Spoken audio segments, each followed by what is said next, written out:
night of the 11th of October, 1492, 10 o'clock, Columbus saw a light. He called to others of his crew. He pointed the light out to them. Those who were on elevated perches, they said, yes, we see it. We see a light moving up and down, moving from place to place. If movement can be seen, the light must have been quite near. A few moments later, the call went out again. There is the light. We see the light. Yes, others saw it, and for 3 times the light was seen, moving from place to place.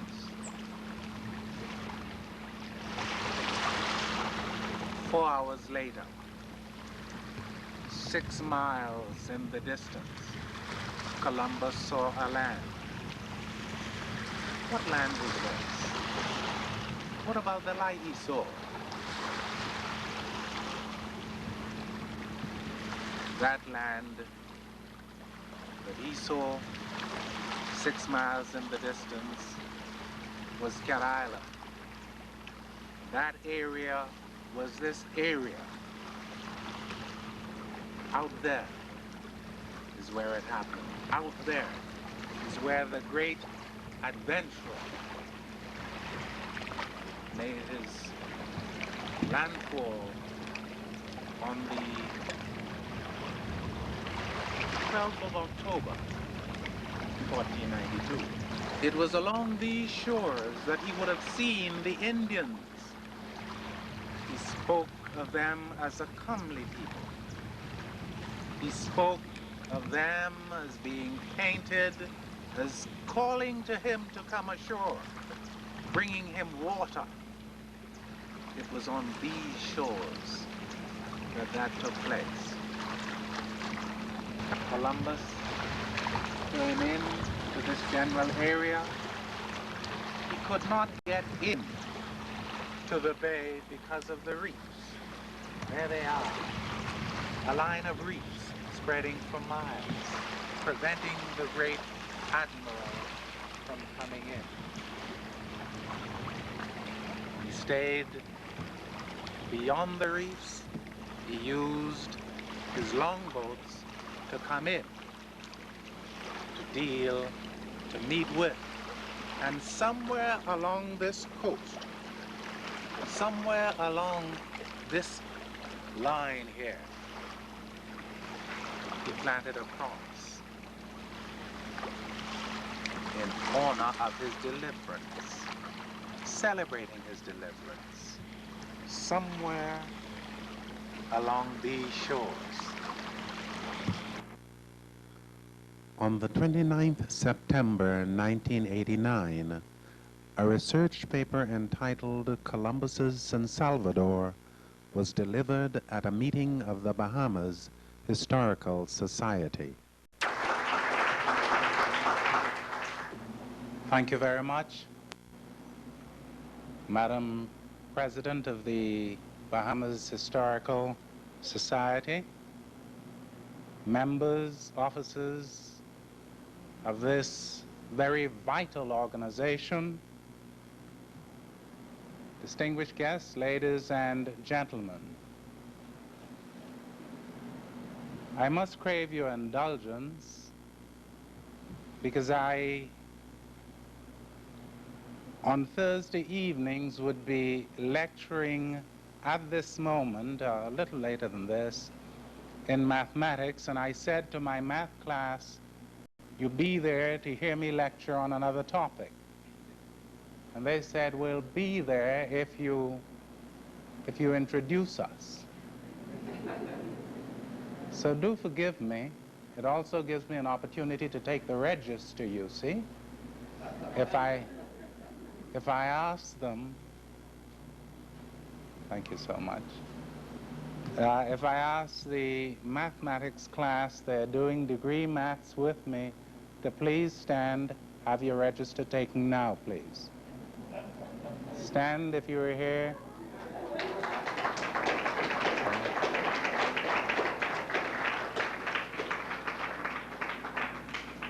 I wouldn't be able to get back into Alvernia College Center for Learning if I didn't recognize those persons from those two institutions who are here.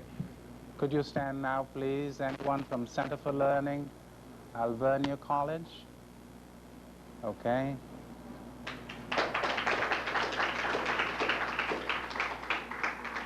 There must be a couple of people to keep me honest, people who know what I'm talking about, people from Cat Island. Let me say first and foremost,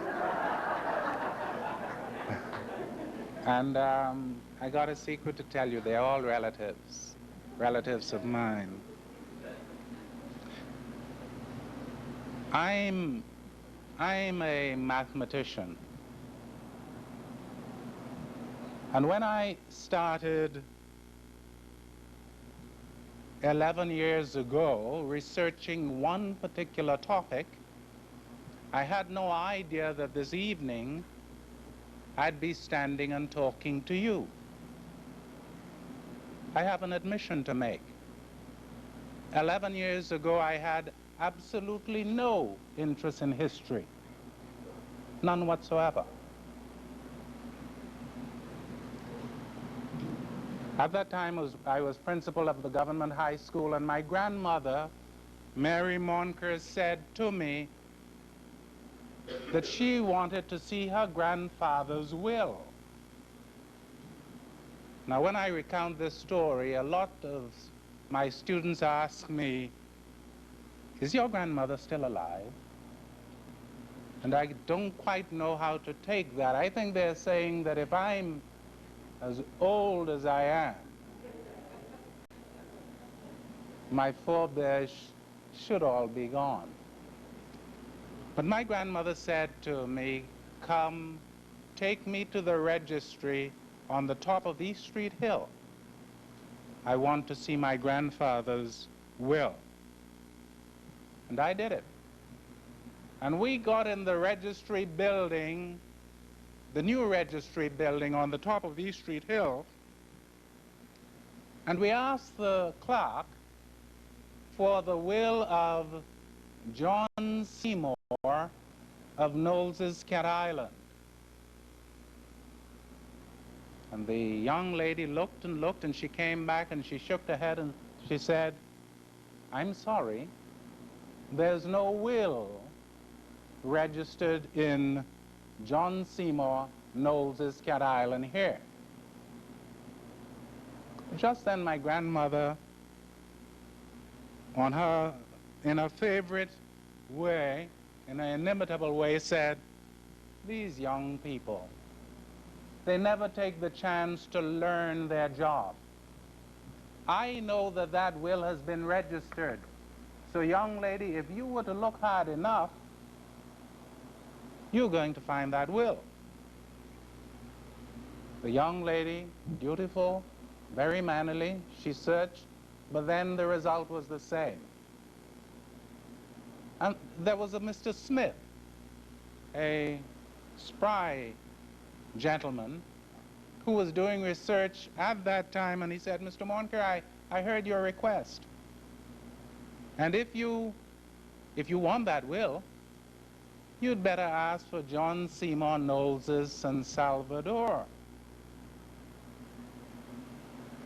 My grandmother said, oh yes, I remember my grandfather and my father, and even in my time, even in your father's time, son,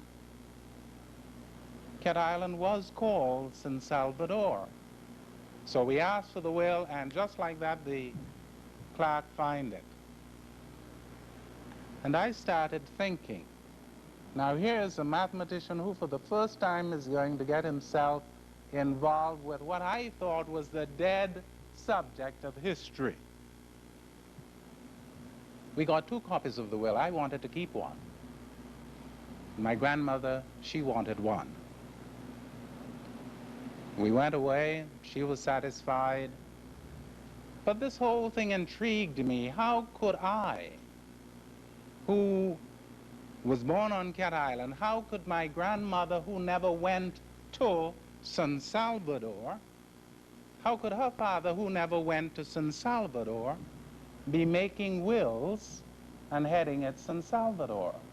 This should be researched.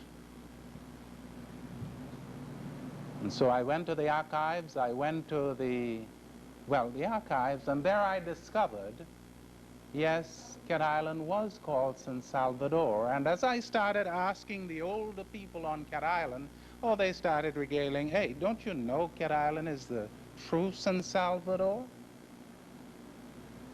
Who changed it? Why did they change it? How long was Cat Island called San Salvador? Why was Cat Island called San Salvador? Who called Cat Island San Salvador? And who took the name away? A lot of work to be done here. Somewhere in the archives I discovered that the House of Assembly got in the act in 1926. So I went to the House of Assembly, and there in the year 1926 is a law that was passed taking the name of San Salvador away from Cat Island and giving it to Watlings. And I thought, that is strange. First time in history I heard about taking the name of one island taking the name from one island and giving it to another. First time for me. And so the search began. How long then was Cat Island called San Salvador? And I started researching. And it was early in my research I went to Mrs. Saunders and I said, Mrs. Saunders, I'm terribly unhappy with this. This is some 8 years ago. Mrs. Saunders has been off and come back since then. I said, I'm terribly happy with this, and you all are going to have to help me get to the bottom of it. And Mrs. Saunders says, keep an open mind, keep working at it, and I think you'll find some interesting things, and when you do, we'll all sit down and have a look at it. And so the search began, and piece by painstaking piece, the story began to unfold. I discovered, for example, that there were 9 islands at one stage vying for the honor of being the landfall of Columbus, of being the San Salvador. Those islands being Mayaguana, Exuma, Egg Island in the North Eleuthera, Samana Key, recently even Great Harbor Key. You've had any number of islands, Watlings, Cat Island. There were theories advanced in regard of all these islands. Now, I want to point out something here. The one island that does not have a theory is Cat Island. Cat Island has the history, not a theory. You see, for the first 300 years after discovery, there was no contention. Absolutely none.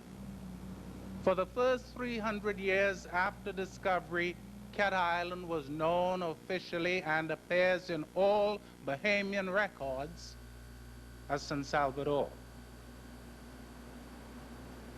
And then in 1791, Bautista Munoz, Spanish historian, found Las Casas's transcript of Columbus's log. In a court of law, you won't get very far with that. Talk about hearsay evidence.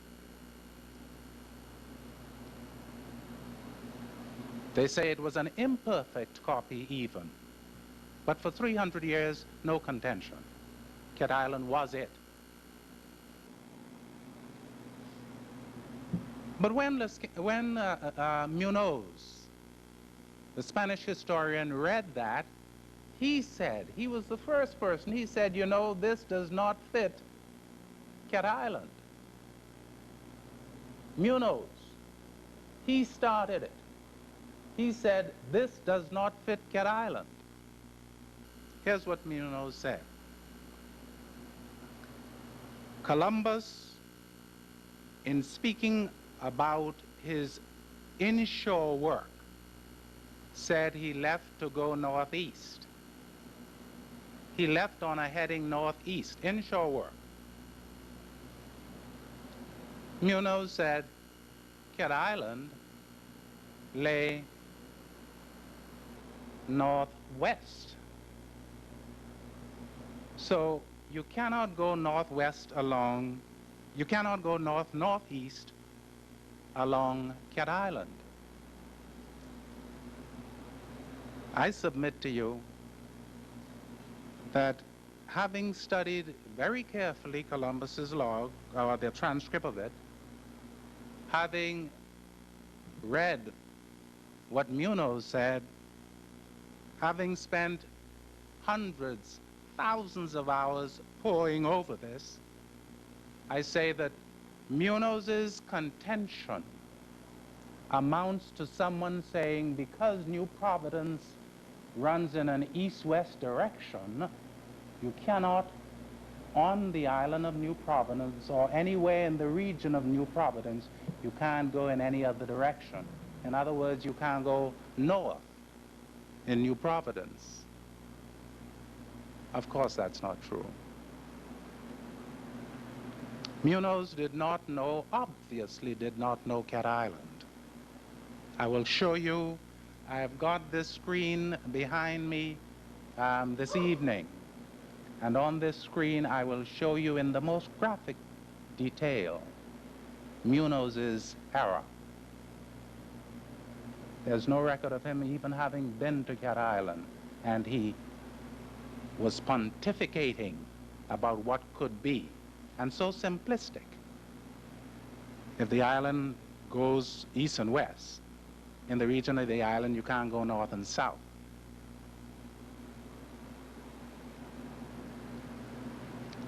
I also discovered that Munoz had a bit of difficulty with reefs. Columbus talked about reefs enclosing the island. Munoz had difficulty with that. I will show you this evening very graphically the reefs that Columbus was talking about. Because Munoz did not know Cat Island, he said that Columbus talked about an inland lagoon, an inland lake, and Cat Island has no inland lake, says Munoz. I will show you very graphically that there are 900 acres of lakes in Cat Island, the area that Columbus visited, and these are the lakes he was talking about.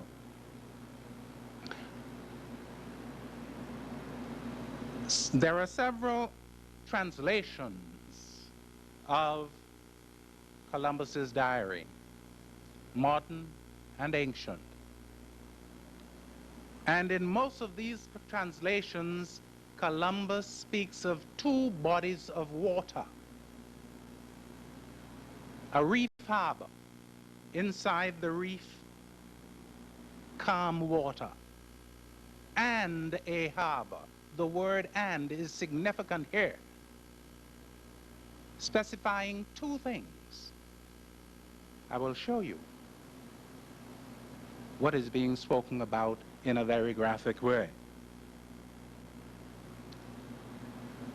Columbus spoke about a peninsula. He said that there was a promontory. He said that there was a bit of land that looked like a separate island but was not an island. He said, but give him 2 days and he'd be able to turn that piece of land into a separate island. He would cut it off using manual labor. I will show you what he was talking about. Columbus said that on the peninsula there was an Indian village, an Arawak Indian village. The Arawak, there were 6 houses on that peninsula. The Arawak live in houses about 15 to a house. So we are talking about a village of some 90 persons or so. I will show you that area. During these presentations, I have no interest. I've studied it for myself, but in making this presentation, I will not be dealing with other theories. Not interested in the theories that sprouted up when the world started looking for a San Salvador 300 years after Christopher Columbus found it, 1791. I'm not interested in those that people started running. We have to find, when Munoz said Cat Island does not fit the bill, everybody says, then let's go out and find a San Salvador. And they found 9. I'm not interested in that. What I'm going to do is use history to show you that there was an unbroken history from the day Columbus came into these islands, an unbroken history.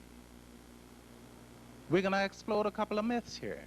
A couple of myths that said that once Columbus came in 1492, nothing happened until 1648. Not true. We have to explode those myths. Not true. A whole lot happened here.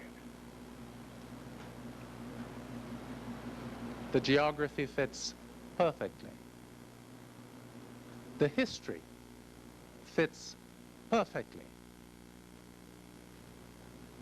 Before I move on to the history, I'm going to ask Mr. Munnings to turn on his machine and to give us a visual. Let's get this geography out of the way. Let's get these lakes out of the way. Let's get this peninsula out of the way. Let's take care of the geography now. Let's go to Cat Island. Here is the bay, the protected reef harbor that he talked about, the protected reef harbor. He said that inside the reefs is a protected body of water. This is that body of water. Of course, it extends. We don't see here on the picture the entire body of water. It extends off to the left. But there is the protected bay that Columbus talked about. He talked about a second thing. There are 2 things spoken of. He speaks also of a harbor. The translation says a protected bay and a harbor. 2 things. The harbor, he says, has a very narrow mouth. Here is that mouth. This is the mouth to that harbor. It leads in around here, and at the top here we see a portion of that harbor. He said that the entire thing could hold all the ships in Christendom. But he spoke of a harbor. This is Frankfurt Harbor in Cat Island, Frankfurt Harbor. He spoke of this harbor having a very narrow mouth. Here is that mouth. He said that guarding the entrance to that harbor is a peninsula, the Frankfurt Peninsula. We will see the rest of that. It bulbs, it broadens out on the end here. He says that with a couple of days' work, he could cut across and completely separate this bulbous peninsula from the rest of Cat Island. he could cut across here and make it impregnable. And we can see that, yes, that is quite feasible. Now, this shot is taken from about 500 feet, an elevation of 500 feet in an aeroplane. And of course, the date 17th September 1989 is showing there. This is a very, very fine picture showing you the very, very narrow harbor. Notice the harbor is said to be not just narrow, the entrance is said to be not just narrow, but very narrow. This fits the bill. We have a narrow harbor here. Now we're going to advance this picture in a few moments, and we're going to see the rest of the peninsula. I might add that this peninsula not only suggested itself to Christopher Columbus as the natural siting for a fortress which suggests that it would be self-contained, impregnable, self-sustaining, really. It's quite entirely possible that a spot of farming activity could be carried on the peninsula, thus rendering the fortress self-sufficient. Well, Columbus says, you know, I could make this a self-contained fortress. And he found 6 Indian houses. Now, the usual Indian house contained some 15 souls in them. So we're talking about an Indian settlement on Frankfurt Point, on Frankfurt Peninsula, of some 90 Indians, a settlement of some 90 Indians. 6 houses, 15 each, 90 souls. And later on, Frankfurt settlement developed.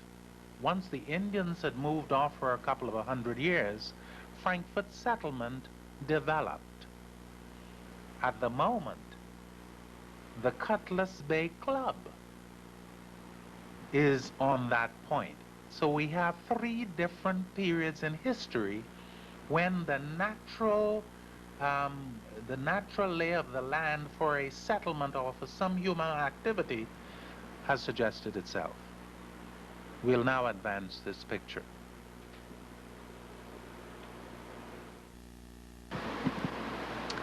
This picture here shows a better view of the protected reef harbor that Christopher Columbus talked about. In addition, it shows a better view of the Frankfurt harbor. There it is, the Frankfurt harbor. Here is the reef harbor. Now we are advancing out towards the end of the Frankfurt Peninsula, the peninsula that Columbus talked about in terms of being able to sever the peninsula from the rest of the island. Of course, we see here, if the great navigator, if the great explorer wanted to use this particular bit up here, that was also feasible. So we have got up here a quite feasible fortress area, and we are now going to advance this picture which shows the protected reef harbor, and inside the reef a harbor which is now Frankfurt Harbor, which can be entered through the narrow, very narrow mouth. This picture shows very well what Columbus was talking about. If we compare what we see here with the words of Columbus, there's absolutely no doubt that he was describing this area, especially since all of history, all of tradition places the great explorer here, at this site, on this island. There's no need for us to go looking for a San Salvador.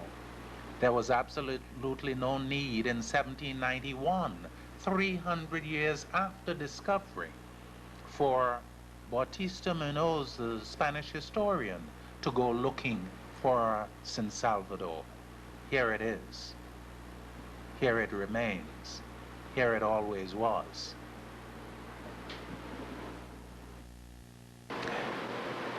Here we see another shot of the Frankfurt Peninsula.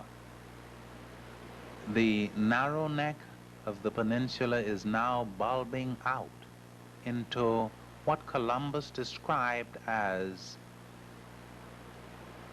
something looking like an island, but it is not. He said it looks like an island. The formation looks like a separate, I'll add the word separate, like a separate island, but it is not, because a narrow neck of land joins it to the mainland. Here you're seeing that formation. Here you're seeing that formation. It's coming on out now toward the bulbous end of the peninsula, and it is here he thought that he'd sight the fortress which he claimed would be impregnable. Over here again is that protected bay, or the reef harbor that he spoke about. These shots are being taken from 500 feet in an aeroplane. We'll advance this picture now. Here is more. Here's another shot, more of that formation that looks like a self-contained island, but is not. Columbus's site for a fortress. There it is. More land to it. You've got a bigger bulbous area. Excellent spot for a site. And yes, more and more it begins to look like an island, but it is not. Remember, as we began these series of free shots, a very narrow neck of land, a very narrow entrance. Columbus spoke of a very narrow entrance. Herrera, the historian of that period, says from all accounts it has to be a very narrow entrance, a single entrance. This shot is not very, very clear, but it does show the end of the peninsula. There is the end of the Frankfurt Creek Peninsula. It is now known as the Cutlass Bay area. And this over there, of course, is again the reef harbor. And there's a line of reefs all down this coast, completely enclosing this coast, about a quarter-mile offshore. There's a line of reefs. And yes, the entire assemblage could hold all of the ships that were then in Christendom, as the great admiral said. There are three arguments that are advanced as to why Kit Island should not be, could not be, the landfall of Columbus. All three of them erroneous. One argument is that there's no inland lake at Kit Island. So the great admiral, if he had been at Kit Island, could not have seen an inland lake, because there is none. Another argument is that in the inshore work that he was doing, there is no northeast direction he could have gone in Kit Island. That is a myth, that is untrue, and we will prove that that is not the case. The third argument, and these are the three arguments that really led the uninformed to campaign against the designation of Cat Island as San Salvador.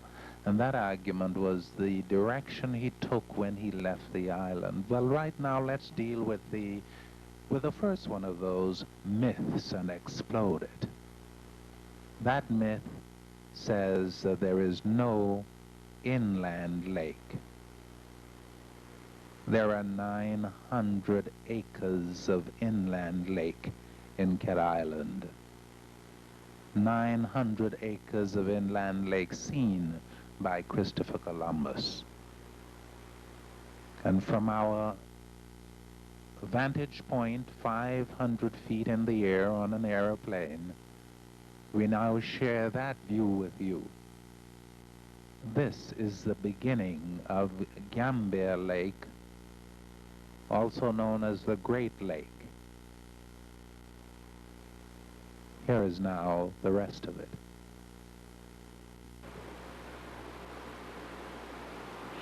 Here is the lake that the great explorer saw, 900 acres in all.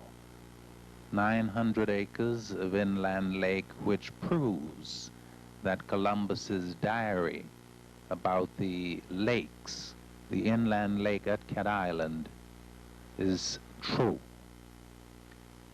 There is the lake, and there goes the myth. Christopher Columbus, when he started his inshore work, saw Indians, the Arawak Indians on the shore, calling to him to come ashore, to come and meet with them.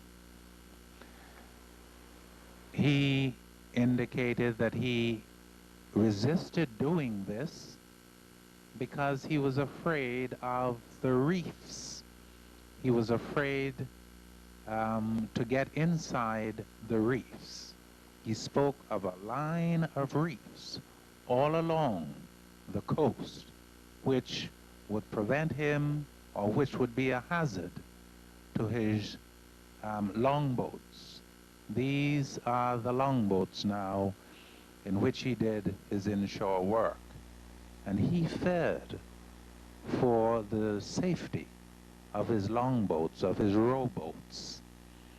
The picture here, this freeze frame, shows the reef area, or the reef harbor, all along this coast. The reefs, this white line here, is showing the reefs where the waves, from our vantage point, 500 feet, we can just see the waves breaking over the reefs. At low tide, the water on these reefs is some 3 feet deep. So it really presents a hazard even to rowboats. 3 feet of water is not giving a great deal of protection, a great deal of security. There is no margin for error.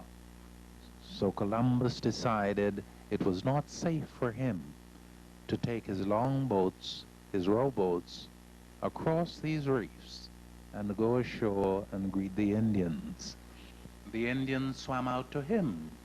They brought water as gifts, and they were really celebrating the coming, as they said, of the gods. They asked Columbus if he had come from the sky, and they were quite impressed. It was quite a red letter day for the Indians on Guanahani, this day when the gods came to earth. Again, the line of reefs which Columbus spoke about. He said he wasn't going to take his longboats across these reefs because they were too hazardous. There they are, and they run the entire length of this area, as Columbus said. Perfect match. with his diary. Now we're going to have a look at more of the reefs along the coastline. There we see at the bottom of our picture, keep going in and out of the picture, we've got the line of reefs, there it is. The line of reefs that goes all the way along the coastline. There is the line of reefs all the way along the coastline. Okay. We've lost that shot for a moment. There it is, yes, it's down at the bottom of the picture again. At this stage, the cameraman has been trying to focus on the lakes, the harbor, and the reefs, and that's difficult, so it keeps going in and out of the bottom of our picture, the reefs through.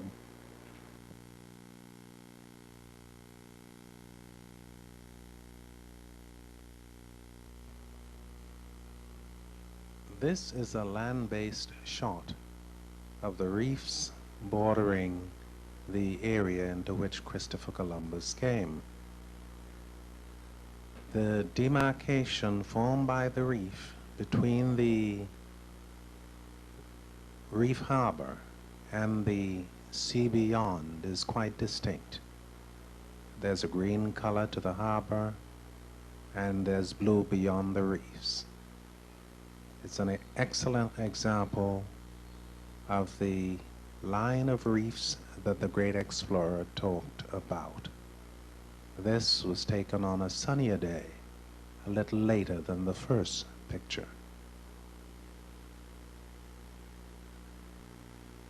We will have a look at the footage, the same footage, reviewing all of the lakes. There on screen, we've got the first lake.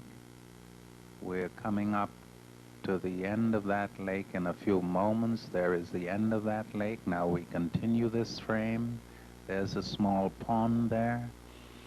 We're coming on now to our second lake, another small pond, and there's a series of lakes that greeted the great Admiral Columbus. There is a series of lakes continuing.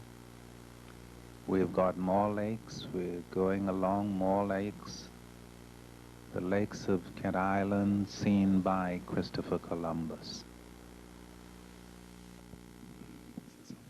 Where Munoz made his mistake in reading Columbus's log is that there's a part in the log where it said, now Columbus came into Cat Island. He landed at a place we call Columbus Bay, Port Howe area. That is where he landed. The amazing thing is that tradition and all the stories, all of the years, kept to this place. How does that place tie in with the French Bay area where he began his inshore work? Well, what happened was he came in, he landed at Port Howe, and there he greeted the Indians. And then, and you've got to read the diary to see this, and then he said he moved forward. He kept going along the shore. He said to the Queen, he was writing back to the Queen, he said, I moved forward so that I could see all of the island and tell you about it. When he moved forward, early on the morning of exploration, he came into the French Bay area. And let me show you very graphically what he did. Into the French Bay area, where he started his exploration in a north-northeast direction, moving towards the east. And as you see this, you will see that the sequence of discovery, when he talks about that reef harbor, when he talks about the other harbor, when he talks about the narrow entrance, when he talks about the peninsula, they all come in the correct order. I will show you now that area. I've got with me an official map provided by the Lands and Surveys Department. It is there rolled up. I will show you that in a minute for verification. But I think this black and white will graphically describe it. Here is what happens. This area here has for 500 years been called Columbus Bluff. Still called Columbus Bluff today. This area in here is still called Columbus Bay today. The old people say they are not taking what the House of Assembly did to them on the 6th of May, 1926. They ain't checking for the House of Assembly. So these areas are still called Columbus Bluff and Columbus Bay today. Here is Port Howe. He came in here on the morning of discovery. Then he said in his words that he said to his queen, to see the whole island, in other words, I moved forward and then started working inshore. Early on the morning, he tripped up from Port Howe. He said so. He moved forward, got into his long boats, and he started northeast, doing his inshore work. Somebody should have given Munoz a proper map of Kit Island.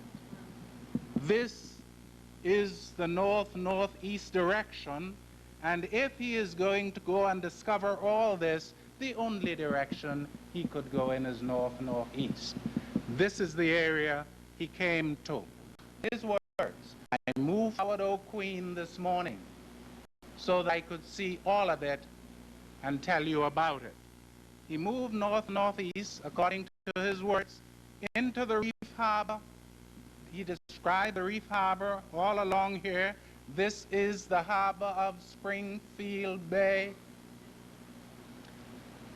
Up here, then he encountered the narrow entrance to the mouth of Frankfurt Creek. We saw this on the aerial shot. And then here is the little peninsula, which to him looks like an island. Give him a couple of days, and he could cut it off and put his fortress here. This is where he saw the village of the Indians. An exact fit, and in the exact sequence in which he said it.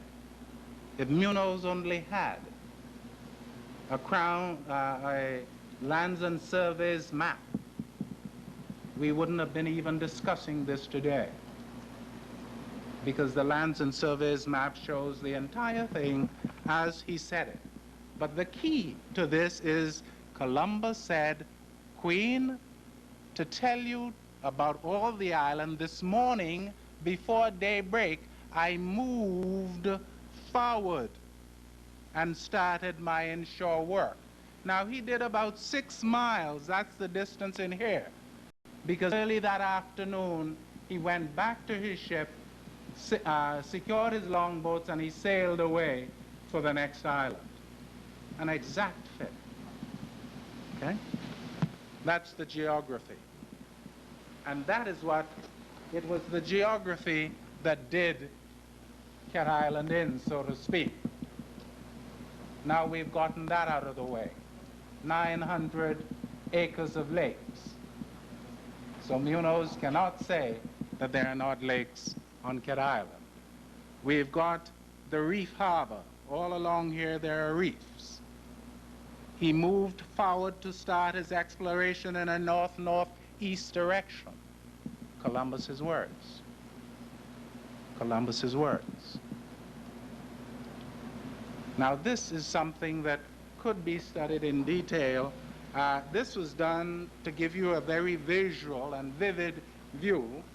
I have got, Mrs. Saunders was kind enough, I've got the official map of the Bahamas prepared by Lands and Surveys here. I've even got one of another place.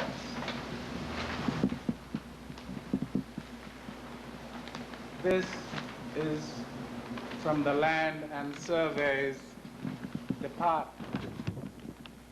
Could I have some assistance?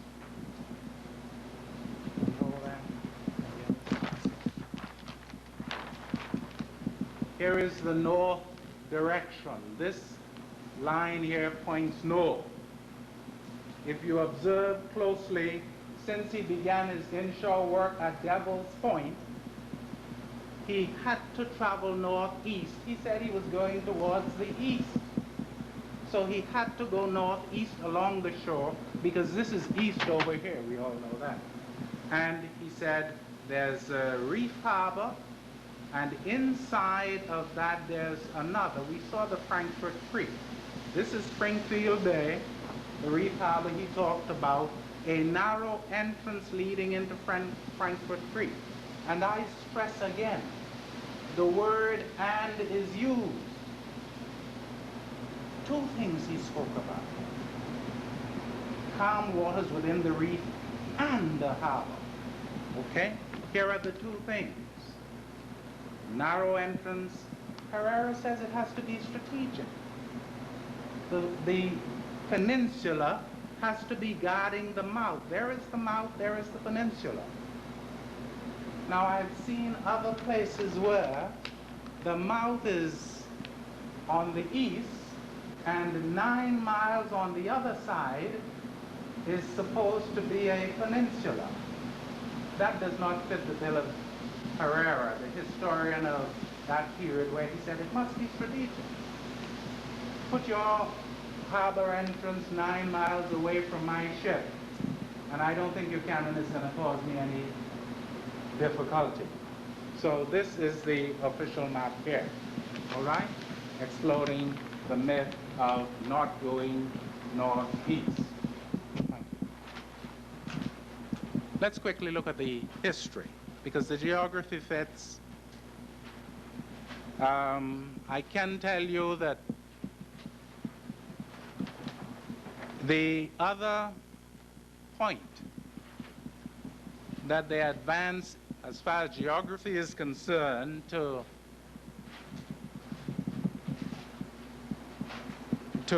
disprove that Cat Island was the landfall is the direction away from the island. And you've got to go and read what he says. Columbus was looking for gold in the first 10 days, some historian counted. In the first 10 days of his exploration in the Bahamas, he talked about gold in all his writings 21 times. It was an economic venture. He was looking for gold. And he took Indians, and he went from one island to the other island, and the Indians kept saying to him, "There's gold just ahead." Well, when he asked them on the first day, he said, "Where do you find gold?" They said, "To the south." "Where do you find gold?" "To the south." He says, "Come, let's go right now." They say, "No, we are not going. We don't want to go." And so Columbus says, "Okay, then I shelve the matter, and I'll try again the next day." And on the next day, the translation says he went southwest. Okay? Now, you've got to keep in mind here that one, they're sailing on a triangle. The same thing happens. So to go southwest, you've got to many times go south and then west. We know that he was trying to reach the island of gold, to the south. The Indians told him, "Go around the island to the south and you will find gold." So the direction in which he was going south was just a general southwest direction, but not a particular southwest direction, because he was following the instructions of the Indians. And we know what he had in mind. He had gold in mind. He wanted to go south for gold, and they said, "Go around the island to the south and you'll find gold." So the last point, geographical point on which they disclaim Cat Island, this southwest direction away. Southwest, many historians regard as only being a general direction, but not a specific direction. He will end up southwest, which in fact he did, because when he left Cat Island, he went to Rum Key, and then he went to Long Island, which is slightly southwest. Let's quickly look at the history. I realize time is passing, so I'm going to rush through this a bit. The material I'm going to have to glean, I'm going to have to cull the material for you here. But Columbus, the point is usually made that somebody forgot where San Salvador was. They made a mistake later on, called Cat Island San Salvador, and there were some problems with the maps because the area was not well explored. Nothing could be further from the truth. In 1492, Columbus came in and he discovered the entire southern Bahamas. Not only that, for 6 weeks in the Bahamas, he and his second in command, Martin Alonzo Pinzon, they quarreled. And when they quarreled, what did they quarrel over? The Indians said that there was gold on Inagua. And Columbus says, but I'm exploring Cuba now. And Pinzon said, you're too stubborn. There's gold on Inagua, and I'm gone. And so for 6 weeks in the Bahamas, Columbus did not see Pinzon. Pinzon discovered Inagua on that first voyage. So we had a voyage within a voyage. I'm saying that to say that the entire southern Bahamas was fully explored. Columbus himself came back into Bahamian waters for a brief time. He started towards Inagua after Pinzon went, but then he turned back. So the entire southern Bahamas was very well explored, 1492, 1493. Columbus also drew maps. Columbus drew maps of all of his discoveries, every one.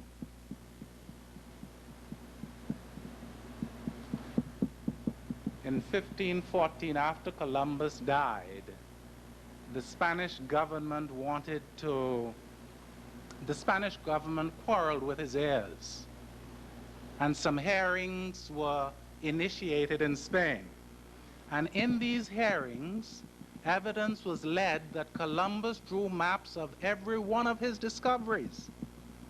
Not only that, but that he gave the maps around, and explorers turned up at that hearing, an inquiry I guess it was, turned up at that hearing and said, yes, we have used the maps of the great explorer.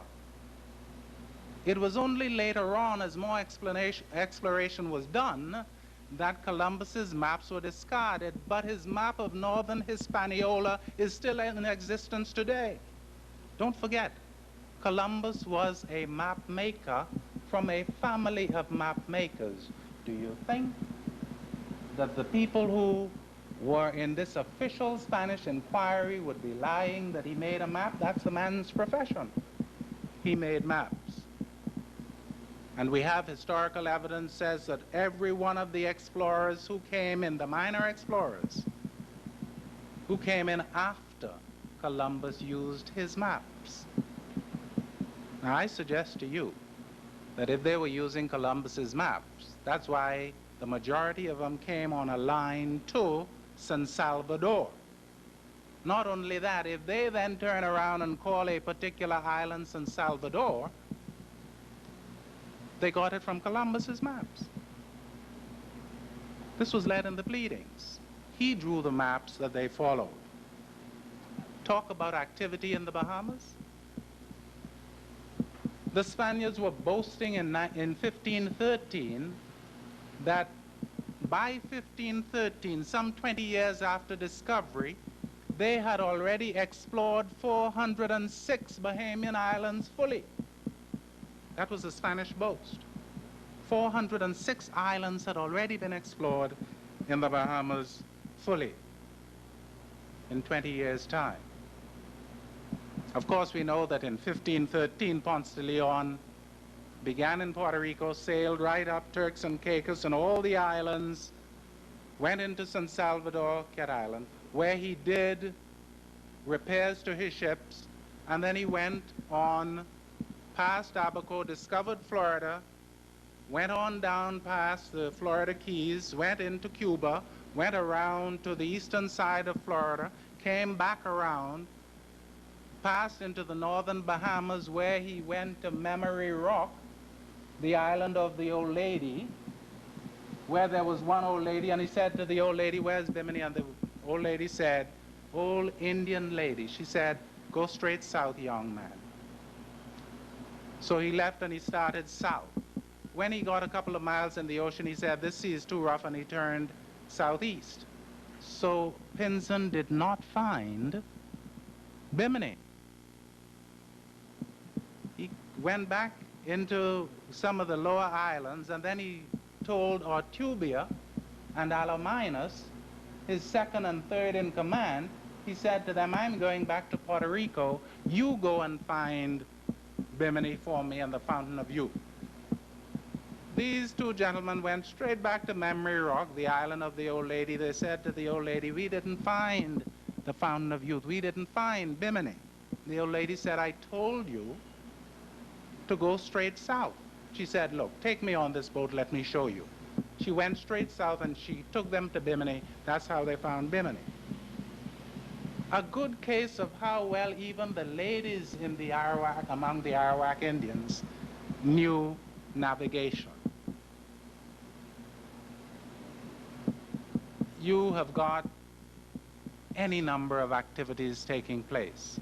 In 1530, Chavez did a rudder explaining how to get from one island to the other, every island in the Bahamas. In 1509, English pirates came into these islands and stayed. In 1530, French pirates came and joined them in the islands. We've got so much activity taking place at that time. We've got Columbus's maps. We've even got Columbus. Columbus kept in touch with his son Salvador. In 1504, Columbus made an official complaint. In 1504, he said that 6 out of every 7 Indians he found in Guanahani on his first voyage, the Spaniards had killed. In 1504, Columbus is complaining about his Indians in San Salvador. He said 6 out of every 7 are dead. Columbus kept in touch with his island to know that. Not only that, but old Mixon was boasting in the 1513s, 1514s, thereabouts, that he was getting a steady stream of exploration data from the Bahamas.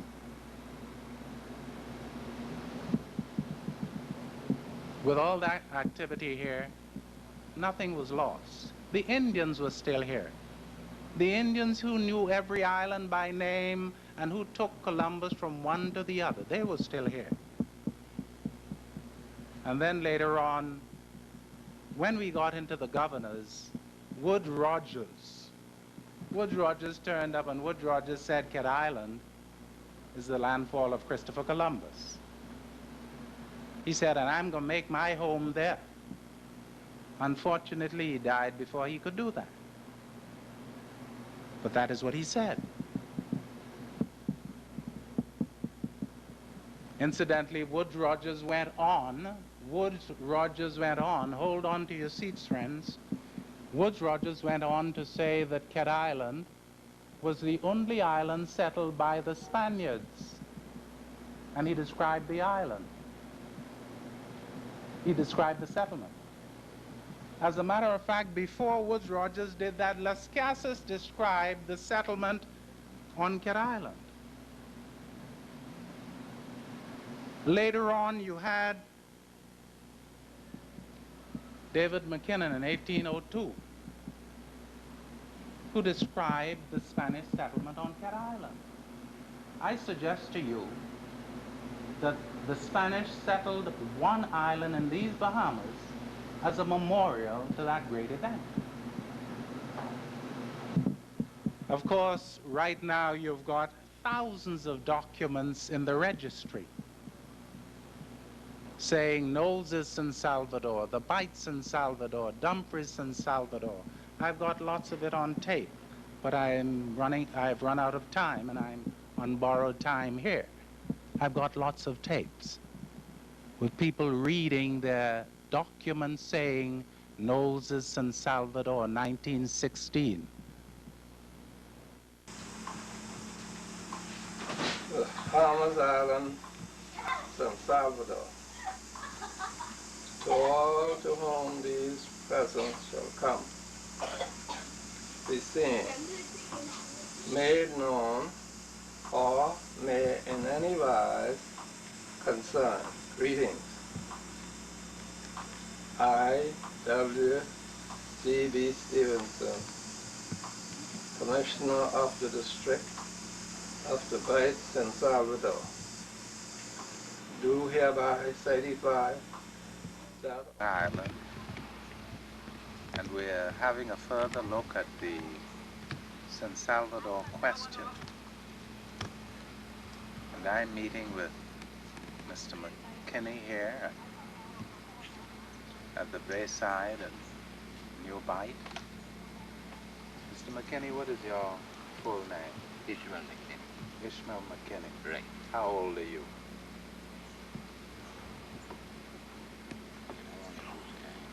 How old are you? Was born 1910. 19th of June. 19th of June, 1910. That makes you 79 then. Yes. 79. You've already seen 79. You're going for 80 now. Right. What do you know about San Salvador? When you were going to school, what was this island? We now call Cat Island. What was it called? It was called then. You have to head up your letters and your lesson by saying it was Central. So your letters Yeah. had to be addressed San Sal. And Central, yeah. And whenever you wrote in your book in school, Right. They you had had to head your book right. San Sal. Central. Woodes Rogers said Cat Island was the landfall. Governor Rawson, after whom Rawson Square is named, said Cat Island is the landfall. C.E. Harvey, the official surveyor of the Bahamas in 1856 thereabouts, said Cat Island was the San Salvador. I've got an old inspector's report from the 1850s where the inspector of schools went around. And he's saying he visited, only 3 schools were on Cat Island then. He said he visited the school at, and this is his word, his report, Ministry of Education. He visited the school at Arthurstown, San Salvador, the Bluffs, San Salvador, and the Bight, San Salvador. So all through history, as I said to you earlier, the only problem came in 1791 because Munoz did not understand the geography. And I'm going to say to you that I discovered some documents. I'm sharing this with you. This is not argument, because we have the official governor's report saying that the Spanish settled Cat Island. And I have some documents, official documents, which show where these settlements are. And I put myself on a plane, and I took a team with me, and I went looking through the bushes, and I found some things. They're on tapes here. I'm a mathematician. They're extremely old buildings to me, and you'd better explain to me, you official historians, what an 8-sided building is doing on a big circle in the middle of the forest in Cat Island, where Woodes Rogers said there's a Spanish village, where official documents of the Bahamas says there's a Spanish village, where Las Casas said there was a Spanish village. And it's so significant, let me share something with you. Las Casas said in 1516 the village is there. So it was built early. In 1516, Las Casas said the village is there, and he described it. 200 years later, Woodes Rogers, the greatest governor these islands have had, said the village is still there and still standing. All right? 100 years after Woodes Rogers, Daniel McKinnon, famous historian, says the village is there and one of them is a church. Woodes Rogers even went on to tell you what the village was made out of. And I want to take some of you with me up there and ask you if this is what Woodes Rogers was talking about. Because it blew my mind as a Cat Island. It's not our modern type structure at all. So you're going to have to come with me and see this. But all this, I feel, is evidence. If they said the village was on San Salvador, and everybody said the village is that San Salvador is Cat Island, and the French tied it up. You know what the French did? The English called Cat Island by the name Cat Island for the first time after 1648. And when the English called the island Cat Island, the French was livid, and this is in writing. The French said, and here's what the French said. The French said, the English have a goal, I'm paraphrasing. They're going to take an island with the beautiful name of San Salvador and give it a common name like Cat.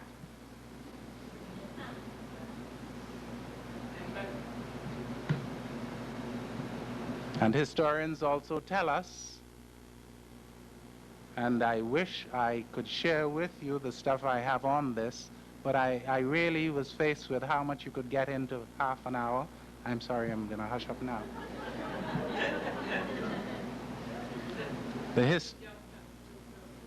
Yeah, I'm concluding. The French, they tell us that the way the name Cat Island developed, and this appears to be on extremely good authority, it's historical. The way the name developed was that after the Spaniards abandoned the village on Cat Island, they left their domestic cats behind. So when they went to this village, there was nothing but ruins and cats. And the English for many years called it the Island of Cats, and later shortened it to Cat Island. And we know that that village existed. That's no theory. That is fact.